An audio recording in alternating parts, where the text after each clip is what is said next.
Hello, welcome to YouTube channel. और आज हम बात करेंगे जैव प्रौद्योगिकी मतलब बायोटेक्नोलॉजी। जीव विज्ञान से संबंधित जानकारी तथा तकनीक का उपयोग करके जीवों तथा जीवों के उत्पाद का उपयोग मानव कल्याण तथा बाजारीकरण में किया जाता है। जीव विज्ञान से संबंधित जानकारी तथा तकनीक का उपयोग करके जीवों तथा जीवों के उत्पाद का जो उपयोग है वो मानव कल्याण तथा बाजारीकरण में किया जाता है।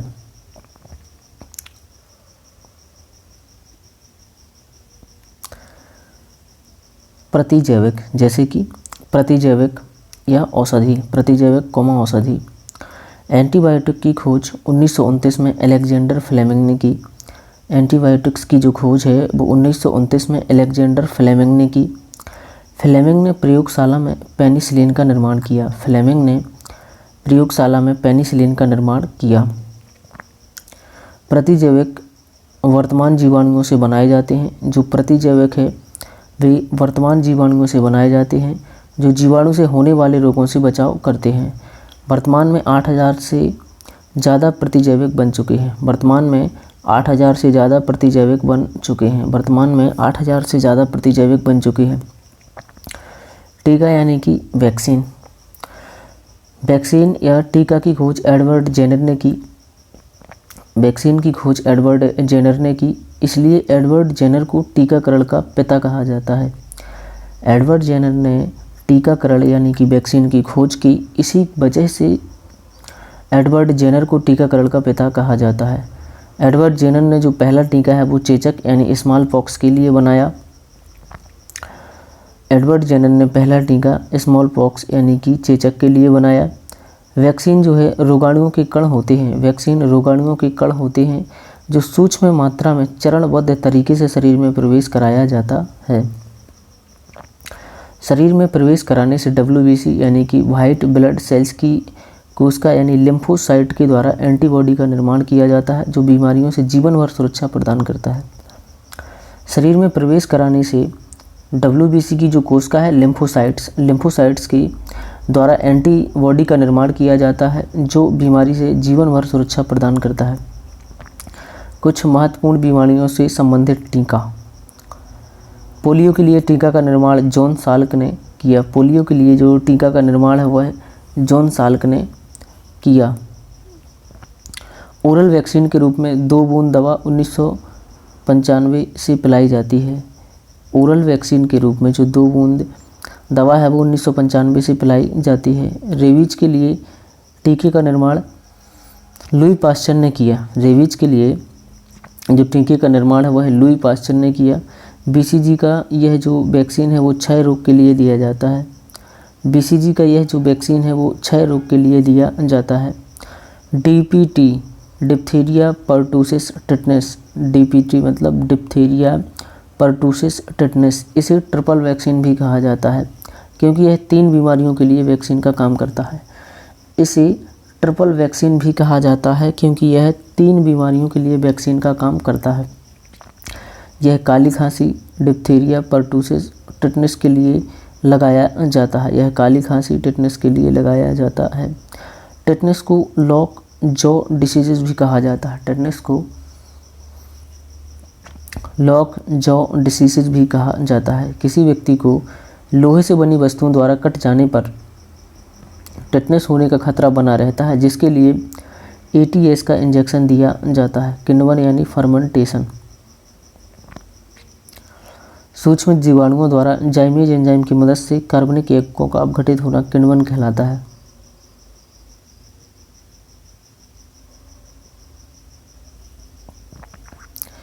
सूक्ष्म जीवाणुओं द्वारा जाइमेज एंजाइम की मदद से कार्बनिक यौगिकों का अपघटित होना किण्वन कहलाता है। किण्वन के उपरांत महत्वपूर्ण यौगिकों का निर्माण किया जाता है। किण्वन के उपरांत महत्वपूर्ण यौगिकों का निर्माण किया जाता है।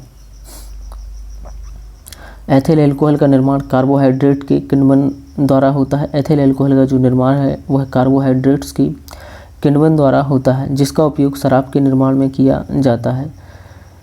एथिल अल्कोहल को पेट्रोल के साथ मिलाकर ईंधन के रूप में प्रयोग किया जाता है, इसलिए इसे पावर अल्कोहल भी कहा जाता है। मैथिल अल्कोहल एक जहरीला पदार्थ है जिसके सेवन से मृत्यु हो जाने का खतरा बना रहता है। मैथिल अल्कोहल एक जहरीला पदार्थ है जिसके सेवन से मृत्यु हो जाने का खतरा बना रहता है। जहरीली शराब में मैथिल अल्कोहल पाया जाता है। जहरीली शराब में मैथिल अल्कोहल पाया जाता है। एथिल अल्कोहल के अत्यधिक सेवन से यकृत के कैंसर होने का खतरा बना रहता है। जैव ईंधन, बायोफ्यूल, वैसा ईंधन जो जीवों से प्राप्त किया जाता है उसे जैव ईंधन कहा जाता है। वैसा ईंधन जो जीवों से प्राप्त किया जाता है उसे जैव ईंधन कहा जाता है। जैसे बायोडीजल, बायोगैस, फॉसिल फ्यूल्स।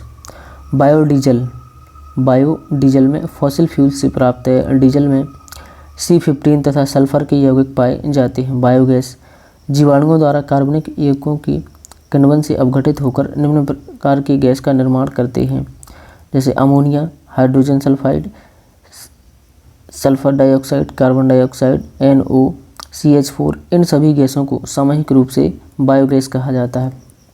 सबसे बड़ी बात है कि इन सभी गैसों को सामूहिक रूप से बायोगैस कहा जाता है। बायोगैस में सर्वाधिक मात्रा में CH4 पाया जाता है।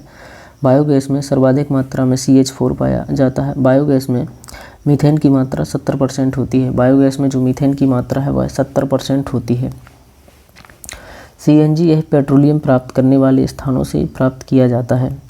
इसे सर्वोत्तम ईंधन माना जाता है क्योंकि इसके इस्तेमाल से प्रदूषण बहुत कम फैलता है। CNG में सर्वाधिक मात्रा में CH4 गैस पाई जाती है जिसका प्रतिशत लगभग 85% होता है। प्रदूषित शहरों में वाहनों को CNG से चलाया जाता है। प्रदूषित शहरों में जो वाहन होते हैं उन्हें CNG से चलाया जाता है। CNG वाहनों में भरने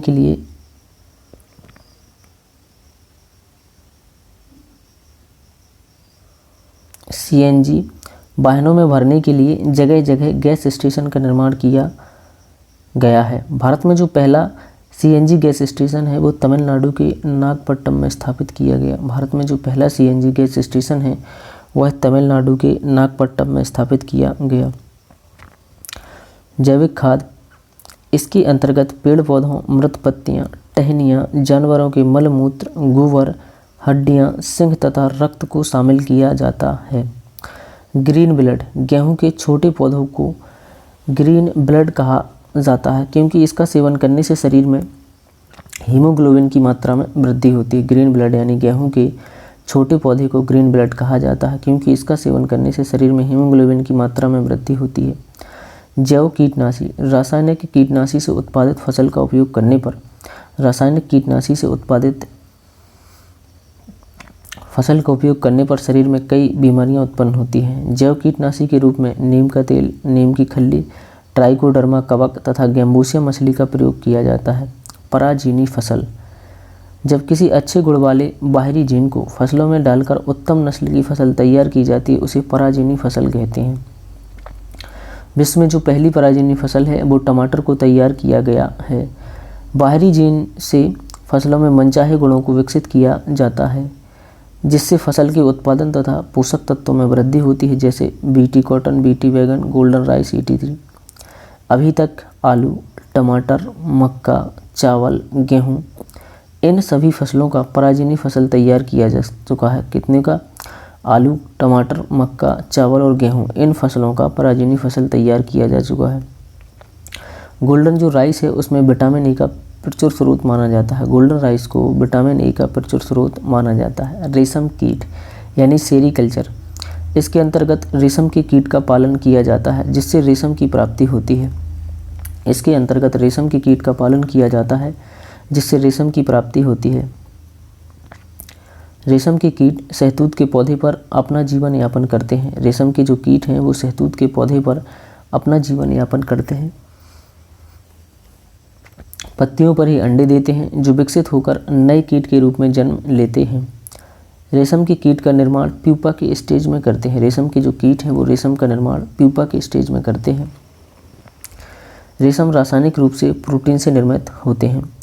विश्व में सर्वाधिक रेशम का उत्पादन चीन में किया जाता है जबकि भारत में सर्वाधिक उत्पादन कर्नाटक राज्य में होता है। मधुमक्खी पालन, मधुमक्खी जो है एक सामाजिक कीट है। सामाजिक कीट के अंतर्गत चींटी, दीमक आदि को शामिल किया गया है। सामाजिक कीट में सभी सदस्यों का कार्य अलग अलग होता है। मधुमक्खी के एक समूह में 3 प्रकार की मधुमक्खियाँ होती हैं। क्वीन एक होती है जो फीमेल होती है, ड्रोन 2 से 8 होते हैं जो मेल होते हैं, वर्कर्स हजारों में जो कि नपुंसक होते हैं। क्यून अंडे देने का कार्य करती है। मधुमक्खियों की भाषा क्या है? डांस होती है, यानी नृत्य होती है। सर्वप्रथम बॉन फ्रेश ने मधुमक्खियों की डांस से संबंधित जानकारी देने का कार्य किया, इसलिए इन्हें नोबेल प्राइज़ दिया गया।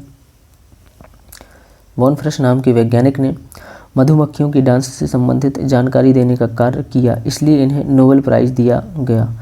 मधुमक्खी से हनी प्राप्त किया जाता है, जिसमें बहुत सारे पोषक तत्व मौजूद होते हैं। जो मधुमक्खी है उससे हम हनी प्राप्त करते हैं, जिसमें बहुत सारे पोषक तत्व मौजूद होते हैं। हनी में शर्करा के रूप में फ्रक्टोज पाया जाता है, जो स्वाद में सबसे मीठा होता है। हनी में शर्करा के रूप में फ्रक्टोज पाया जाता है, जो स्वाद में सबसे मीठा होता है। मधुमक्खी के छत्ते से प्राकृतिक मोम यानी कि नेचुरल वैक्स प्राप्त किया जाता है। जो राष्ट्रीय मधुमक्खी अनुसंधान संस्थान है वो पुणे में है। केंचुआ पालन यानी वर्मी कल्चर, इसके अंतर्गत केंचुए का पालन किया जाता है। केंचुआ मिट्टी को भुरभुरी बनाता है, जिसमें O2, N2 तथा जल की मात्रा मिट्टी में बढ़ जाती है। केंचुआ मिट्टी को भुरभुरी बनाता है, जिससे O2, N2 तथा जल की मात्रा मिट्टी में बढ़ जाती है।